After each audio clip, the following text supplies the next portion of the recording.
breakfast puppies? This podcast contains adult language and content and is meant for mature audiences. Listener discretion is advised. You're listening to the Glitterbois.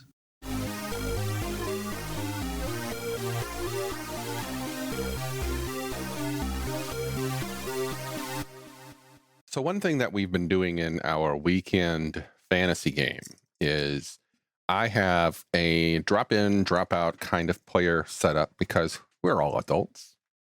And, you know, sometimes you can't make game. Sometimes you can't make game for a long time. Oh, come on. Don't call me out like this. But the seat's always welcome for you to come and join whenever you can. The problem with a drop-in, drop-out style game for many game masters who are not used to that format is the traditional episodic flow where game session 2 begins exactly where game session 1 left off. And then game session 3 does the same with 2, is that when you have players, when you can't guarantee the player rotation, the roll call of your session to be the same group every time, you run into that problem of what do you do with the player character whose player isn't there? Do you run them as an NPC? Do you just ignore them and forget they're there? What about the character? What about the new player who just showed up today while the group's in the middle of a dungeon and about to start a fight?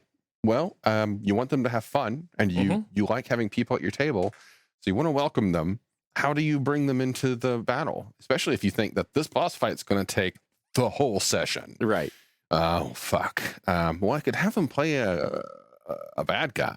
And I guess, but I don't want to get them off on an immediately adversarial start.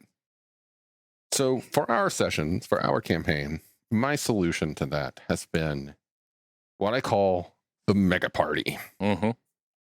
Where we have built the campaign to be an expedition. And I got inspiration from a couple of things. Online, I remember reading some recent-ish, at least in the last decade, I'm assuming, maybe more blog articles about the concept of the open table. But also other people's game reports of campaigns they played back in the day, before internet even existed, where the expectation that they all had when they showed up at a game session was that it wasn't a serial thing. And every session began with them at camp, heading back into the dungeon. And they went as far as they could. And then the session ended. And they wrapped it up. Next time, back at camp, who's going? Exactly. So that's what we've been doing. We had a mega party. Every player has, I guess, their main character. Yeah. You know, someone that I think every player has fallen into a main character. By and large. Yep. But we had to make, or I had to make multiple characters. Average was about 3. Yeah. And whenever we get the group together, each one says which character they're going to bring, or they build a party around who's there. Well, I've got these 3 and you got these 3. Well, we'll probably use a mage, so I'm going to play my wizard or something kind of thing. And the first thing I will say is that I find that it takes a certain kind of player to pull this off. Yeah. They're not rare by any stretch of the imagination, but you need someone who can pick up a character sheet for one of their characters and immediately have the different personality for that character in their head. Yeah. I'm playing 3 in the game. The character for Medea the Peasant is worlds different from Miroslav, the Man-at-Arms, which is worlds of different from the dwarf scion of Northholm. Hugh. Yep. And you have to a certain degree be able to swap gears between sessions for whatever character you're going to be playing that day. Lots of people can do that. In fact, it turns out that with a little bit of time at the table, anybody can pick that up, but it comes more naturally to some rather than others. Now, before your game, I actually had a lot of experience doing this. I played with a lot of groups that did ensemble tabletops. I have a background in Ars Magica, which is a system predicated on having a primary character and then being able to play other members of the household as well. So it came naturally to me, and I actually enjoy this style of play. But it's not everybody's jam. However, it does work because it does allow people who only want to play one character to only play the one character. Correct. Like one person at our table, I don't think has everyone ever played more than their knife-happy freaking kobold.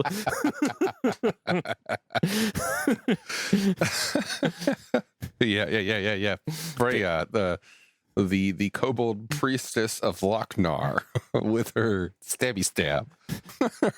Who may or may not be the highest damage dealing character in the freaking party. Absolutely. 100% the most damage dealt per round. Yeah. It takes a certain type of character or a certain type of player. I would say that it's a lot easier, I think, for people who got their start gaming outside of Dungeons and Dragons, or I would say outside of Dungeons, outside of Third Ed and later Dungeons and Dragons, because there are exceptions. Like I said, not impossible, just easier. When you get a start outside of many other games, the world's open. You never know what template a game is going to have for its party. But before Third Ed, Dungeons and Dragons, before that came through, and again, you simply cannot deny or ignore the influence that Dungeons and Dragons has had on this hobby. Like, it is the 800-pound gorilla in all the rooms. So, Third Ed Dungeons and Dragons changed a lot of the perception of how a role-playing game party is built. When they introduced maths to more, what's the word I'm looking for? Not consolidate. The challenge rating system and kind of stuff, where they broke things down into more mathematical chunks, so game masters could more effectively gauge on what they're going to throw at them and build and counter levels and that kind of stuff. That system of adventure design was built for the 4 to 5. I think it was 5. I think 4 or 5 in Third Ed was the standard expected party size. So you have this whole built-in to the core rules, to the player's handbook, to the dungeon master's guide, to the challenge ratings and hit dice and experience given by the monsters. Everything is now a machine. You can step outside of that machine, but it gets weird when you do that. So you got this machine that is geared towards an exact party size. And ever since then, I feel that a lot of players who have come into the hobby from those systems inspired by that are expecting at most 5-man party. And if we stray from that, it gets hard to do. Right. And if you give them the option of playing 2 characters, they look at you like suddenly a deer in headlights. What? Right. Kind of thing.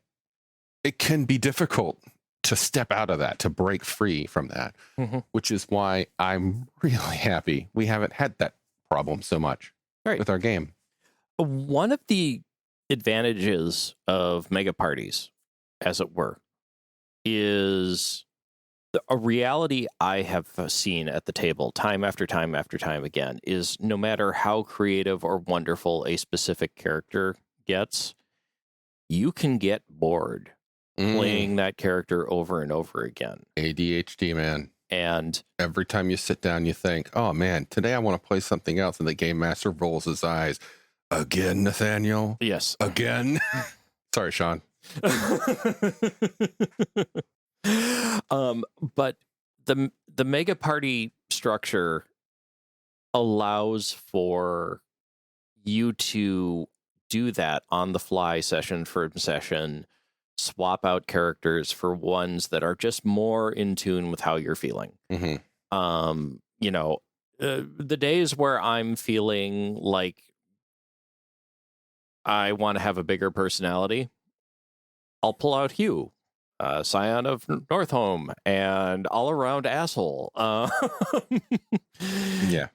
You know, but most of the time, you know, I'm quite happy with Medea the Peasant and his eccentric weirdness. You know, I mean, it's fun to play what amounts to the party's mascot for. Kinda. Yeah. I mean, not just that, but he's kind of a Pokemon trainer. Well, I mean, the party has made them.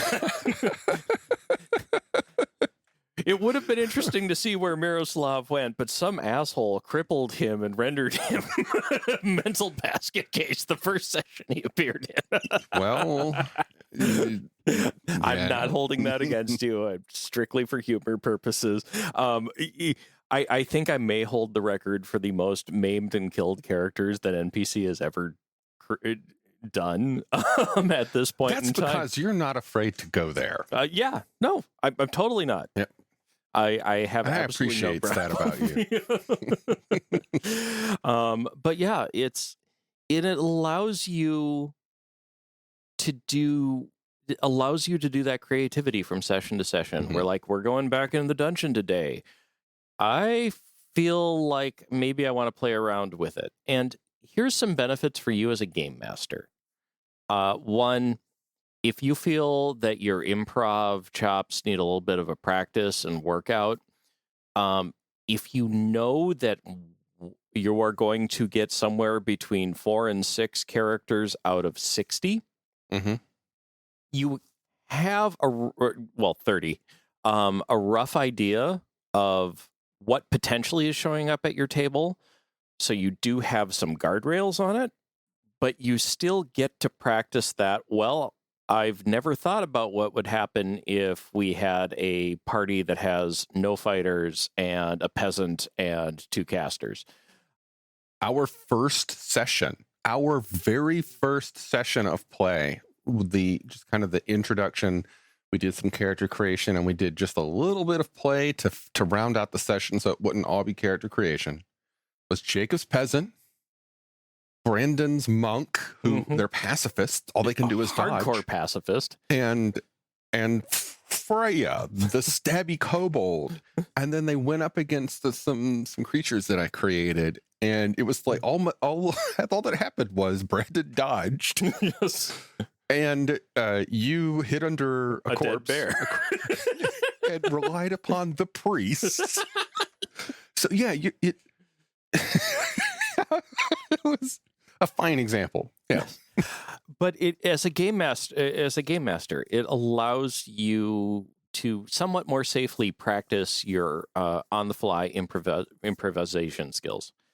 And the other thing it does is if you encourage your players to not just build like 3 men-at-arms, it encourages them to spread their wings a bit and look at other occupational character classes and potentially other races than what they're most comfortable with, because they don't have to fully commit to a campaign as the character. Yeah.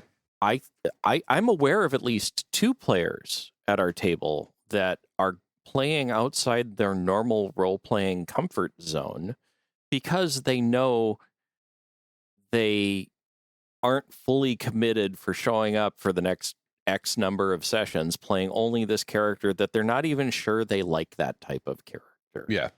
And so it allows your players to grow as gamers. I wholeheartedly agree with that. It caters, it appeals to me because I have attention deficit disorder, and this is another thing that 3rd edition I noticed created a lot of, including myself and many people that I played with, was that kind of player who showed up every session with a new idea because they spent the time between sessions looking through the books and they saw a feat and they thought, oh man, I need to yeah, I want to play a character that can pull this combo off. All right, cool, I'm going to do this. And the game master, sorry, Sean, is like, oh, not again.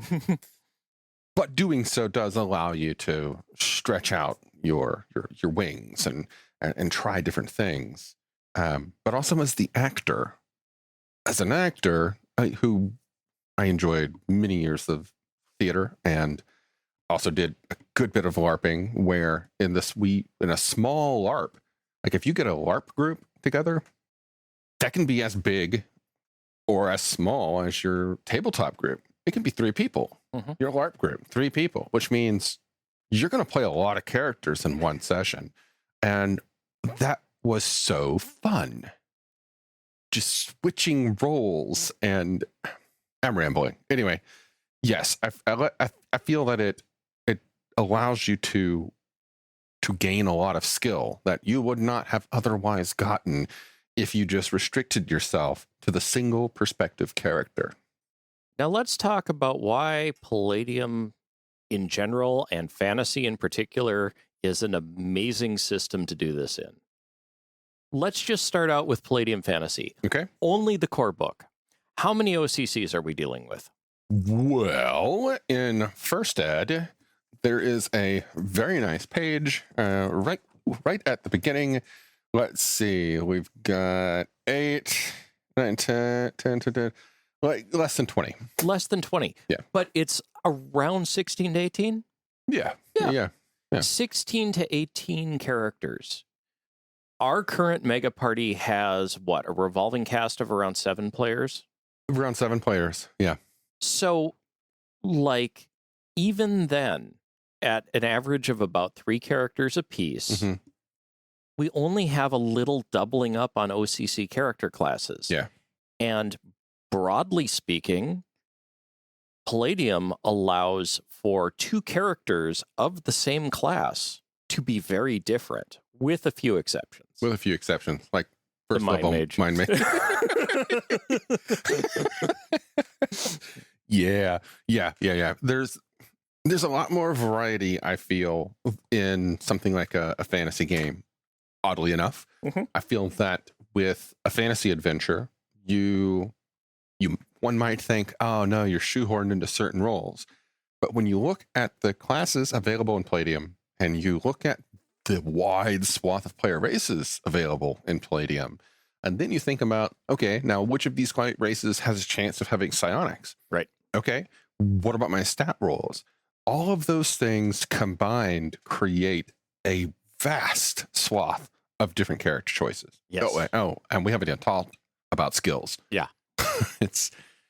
You can each sit down to create a goblin thief and Mhm. have drastically different characters. Absolutely. Yeah. I think Palladium is one of not many systems that really not many class-based systems. Yeah, class and Level-based systems that does large entourage / ensemble parties very effectively. I mean, I still will say that the King Daddy of them all is still Ars Magica, but that's not a level and class-based system. So, but I would say that Ars Magica, yes, of the ensemble entourage style, Ars Magica is the granddaddy of it. Yep. But let's carry this forward to the second part of this episode's title, where we talk about the funnel. The funnel. Made popular by what I consider the maestro of mega parties, Dungeon Crawl Classics, which takes a little bit of a different approach. Whereas in Palladium, you sit down, you can come up with a few different broad, vague character ideas and direct them however you want. With DCC, it is 100% random. Yes. You just roll some dice and see what happens, and now you have 2 to 4 0-level peons who don't even have character classes yet that you get with 3 to 6 of your friends and feed the whole group of your characters to a dungeon and then see who comes out mentally scarred with character levels. Exactly. Yeah. So it's a little bit harder with Palladium, obviously. is character creation is a little bit more involved. Yeah. You have, first of all, the innate issue of race plus class. Yeah. And what that does. And then the far, far, far broader selection of skills. Mm-hmm. So how would you overcome that? I know how I would overcome that. I'm interested in what yours is. My thoughts on doing something like that with Palladium specifically, and in trying to not house rule things too far. I mean, just by doing this alone, it is a house rule. But trying to stick within the confines and the expected structures of the Palladium system would be. Again, and a little bit of explanation, dear listener. Something that Dungeon Crawl Classics does with this funnel concept, feed into a dungeon and see who filters out, is they are all 0 level characters. They don't have classes yet. They are, I am the goat herder, and I have a goat that is my one item that I'm bringing into the dungeon, kind of thing. Or I am the squire, and I actually have armor, or something. It's one of the concepts in here is wealth by attrition. That as the other people start dying, you start taking their stuff. Anyway, you don't even have a class yet. Your class is peasant, essentially. So for Palladium, to do 0 level and have an effective funnel approach to a mega party, I think it could easily be done by first get a whole lot of stat rolls out of the way. Just get a sheet of paper and roll down the line, and then roll down the line, and then roll down the line, and then roll down the line. And I've done this. Oh my God, I did this so much in middle school and high school. I would just sit and roll stats and roll stats and roll stats. I had notebooks full of stat rolls waiting to be crossed off. Anyway, do something like that, get a bunch of stat rolls ready to go. And do it for several races that fascinate you.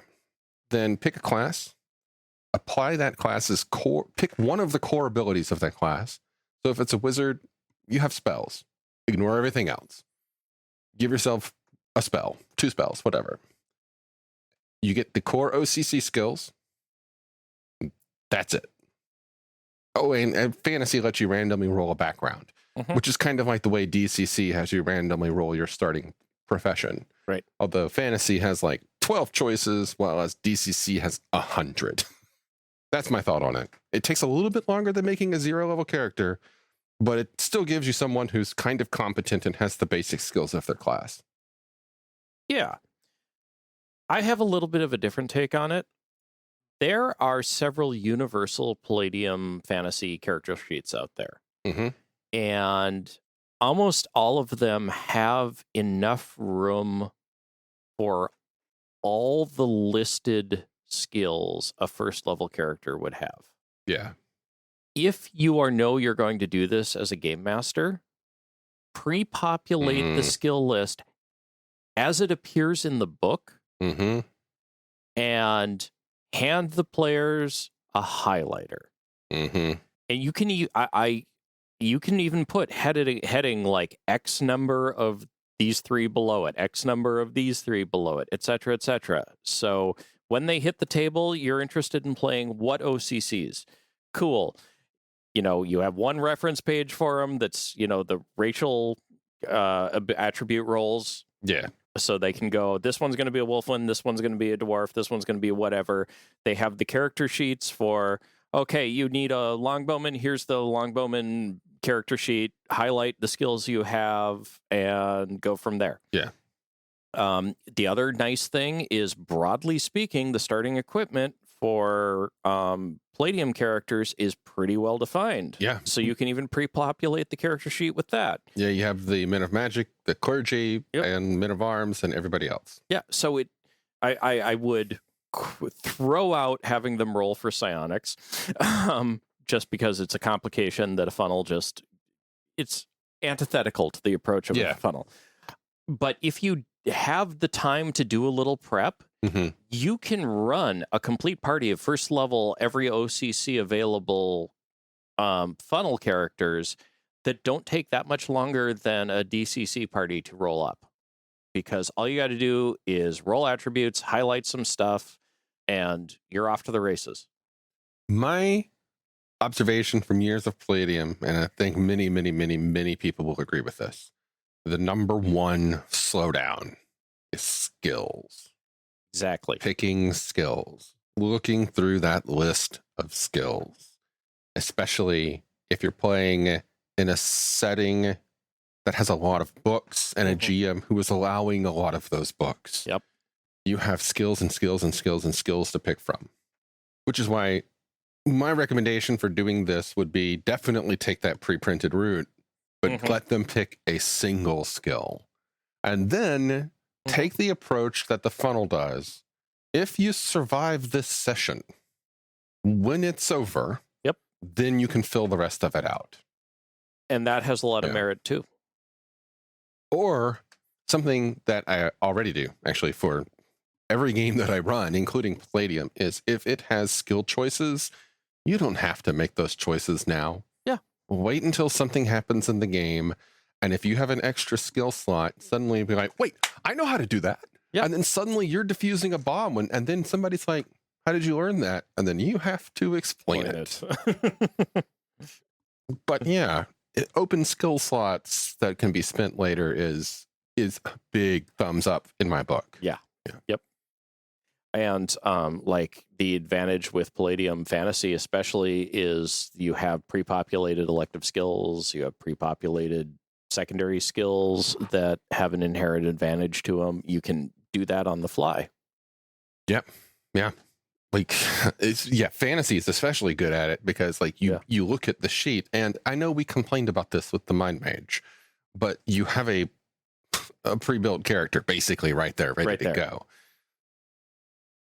Not as many choices that you would have to make if you don't want to. If you don't want to. Or save it for that. Oh, I know how to do that. Highlight the skill. Yeah. That's what I always tell people when making new Palladium fantasy characters in first ed. Not the same with second ed or the other things, but with first ed, you tend to get a lot of secondary skills. And I'm like, just start with what's listed. And if nothing on there appeals to you, well, let me know and I'll show you a book of a list. Exactly. Kind of thing. Yeah. They're good guidelines. Exactly. Yeah. I think that like after DCC, Palladium might be the best option for a funnel game out there. Yeah. I would, I mean, yeah, I could go with that. Balancing my fandom with my awareness of a lot of other OSR games. I mean, there's a lot of online character generators for things like Labyrinth Lord. Yeah. Which can make the process a lot easier if you don't want any choices other than pick 2 pre-printed characters. Right. I mean, like, it's not exactly a widely published game, mind you, but there's a certain other game, Hammer Crawl, that also does funnels very well, but it's almost been designed from the ground up to funnel well. Pretty much. It's my house rules for Dungeon Crawl Classics. Yeah. A Palladium, I think, could do it well. You just have to remove a lot of those analysis paralysis choices. Yeah. Yep. From the beginning. Yep. But that didn't even, having the pre-printed character sheets with the basic OCC skills, that's brilliant. Yeah. Yeah. And it's easy to do. Like I have done that for players, not for the purposes of a funnel, but just to help new players approach the game. That's good. I mean, it is that halfway point between a blank character sheet and a complete pre-gen. Right. Yeah. Yeah, it's a beautiful halfway point. It works real well with Palladium Fantasy. It falls apart in some of the other systems just because, like, as you go through the lifespan of the Palladium game line, the number of skills every character gets suddenly starts overrunning the relevant sections. Yeah. But, it's very doable. Yeah. So a little bit about procedure we should go over for running a mega party or a funnel or both. The way that I run it, what I call the mega party version of it. The mega party is you're not expecting the player to run multiple characters a session. When everybody is sat down at the table, whoever is there, they will pick from 1 They would pick one from their list of their repertoire of characters, their arsenal, so to speak. However, with a funnel, the expectation is everyone that person has rolled up currently is sitting in front of them, waiting to die. So you never know who's going to survive. It's usually the ones that you least expect. Yep. And the ones that are probably the shittiest, because the ones that have the best gear and the best stats tend to also take the most risks, or have the expectation of everybody getting behind them, and then they die the first. But with a mega party, following the whole open table setup, the way we have it at least is the classic, we got a big ass dungeon in front of us. And we got a big ass camp out front of that dungeon. And we're sending groups in. And today, this just happens to be the group of characters who ended up together going into that dungeon. Why? Because they just happen to be together. I mean, you can give it some story if you want to explain why the peasant, the mind mage, the farmer, and the monk are all going in at the same time. But whatever, they just happen to be together. Don't think too hard about it. See how far that they get. Maybe for this particular excursion, they'll focus less on combat and more on mapping. Or finding secrets or something, and marking things for the next group of badasses to come through and then clear out. Or, as has happened with our group, where we have bypassed areas where, like, we don't have the skills for that area. We'll get a party of specialists in here who understand architecture and can actually read. Mark it for later. And moving on to the next thing. You can do the same thing with a funnel, but again, you need to know the expectations here. Are we sitting together making a funnel in the traditional sense that we're expecting half the party to die before the end of the session? Or are you doing it because you genuinely want to see the continued adventures of 16 characters in the same room at the same time? Which, good on ya. Good on ya. Remember, fireball is a thing, even in Palladium. Area effect, man. Again, it's wealth by attrition. 7th level mind mage group nightmares. Yeah. So far, it's worked for us. Yeah, it's worked great. The fact that it allows players to drop in, drop out, players to stretch their legs, players to run very different personalities. It's so many advantages. Yeah.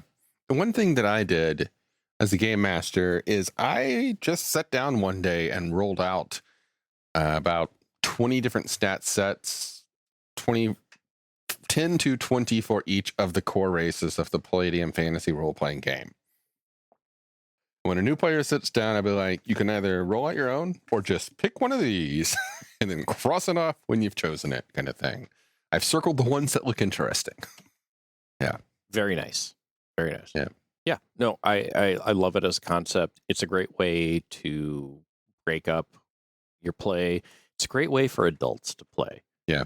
And while we have been hyping Palladium Fantasy as being a really great version for this, you can do the large ensemble things very well. It actually works rather effectively in Palladium, where I will talk about a game I ran briefly here, where all of the players were from Tolkien. And all the players were running a host of character classes that you would find in Tolkien. This is Rifts. This is Rifts. Listener. Yeah, dear listener. And Tolkien has got a lot of objectives going on before the Coalition War. And so players could swap out characters for different games, and I was good at running a good 4 to 5 hour session that would wrap at the end of that session, and somebody else would be up on deck for whatever emerged from that. And you can do this very well, and it's actually a great way to build games around a specific locale. Mm-hmm. Everything from, I've done it in Deadlands, where everyone was from Fort Amastus in Colorado, which was a small town based around a military fort, and lots of stuff was going on around there. So the party would swap out from time to time because it's the folks of a community trying to preserve and protect their community. You can do this under a lot of different games, and Palladium especially does it very well because of all the race and class options. And if anybody has ever played the very popular masochistic video game Darkest Dungeon, Oh, heck yeah. it's essentially the same concept. Put a group together and see how long they can make it. And you too will end up with a crippled blacksmith who's schizophrenic, has bipolar disorder, and is a raging alcoholic. Yep. Yeah. And I'll just say this. This is for all you GMs out there. If the players are playing more than one character, you have a little bit more wiggle room to be a vicious person when when an encounter goes sideways on them. You do? Because that person already has backups in the in the hopper. They got somebody waiting. Mm-hmm. Yeah. Makes it a lot easier to not hold back or not feel like you have to. Yeah. I think that's about all we have to say about it currently. Any final thoughts? No, it's definitely something to try. We've talked about the advantages. We've discussed the challenges, ways to make it work for you. Definitely give us feedback on Discord if you've ever done it before, if you're setting it up for, both NPC and myself have done this sort of thing across many different games and sessions. And if you want pointers or details or how do you handle X, feel free to reach out. We'll discuss it. We'll give you our advice. The community will give you advice. Come join the conversation. Yeah, please do. And join us for our next episode where we break another one of the great gaming taboos and talk about why you should always split the party. Oh. Thanks for listening, folks. Starships, magic, mystic martial arts, romance. All of these can be found in A Cloak of Blades by Isaac Scher.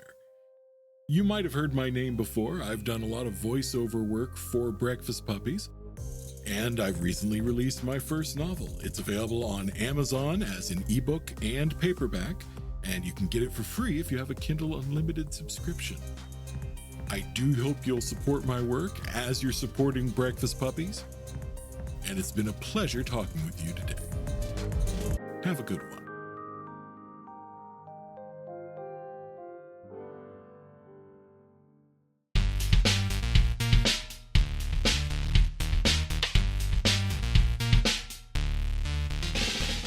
You've been listening to The Glitterbois, a Palladium Books fan podcast.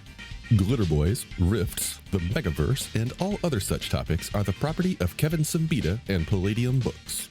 Please buy all their stuff and help keep them in print and making more games. You can order directly at palladiumbooks.com, and their entire catalog is available digitally at Drive-Thru RPG as well. Our opening music is 8-Bit Bass and Lead by Furby Guy from freesound.org. This closing music is Caravana by Philip Gross, available at freemusicarchive.org. All sound effects used are self-made or acquired via Creative Commons Zero license. If you like what you have heard, find us on Twitter and Facebook as The Glitterbois. That's BOIS. And check us out online at breakfastpuppies.com/glitterbois. And also join us on the Breakfast Puppies Network Discord at breakfastpuppies.com/discord. And if you want to help us out, please spread the word and help us build a community. Thanks again for listening. We'll catch you next time.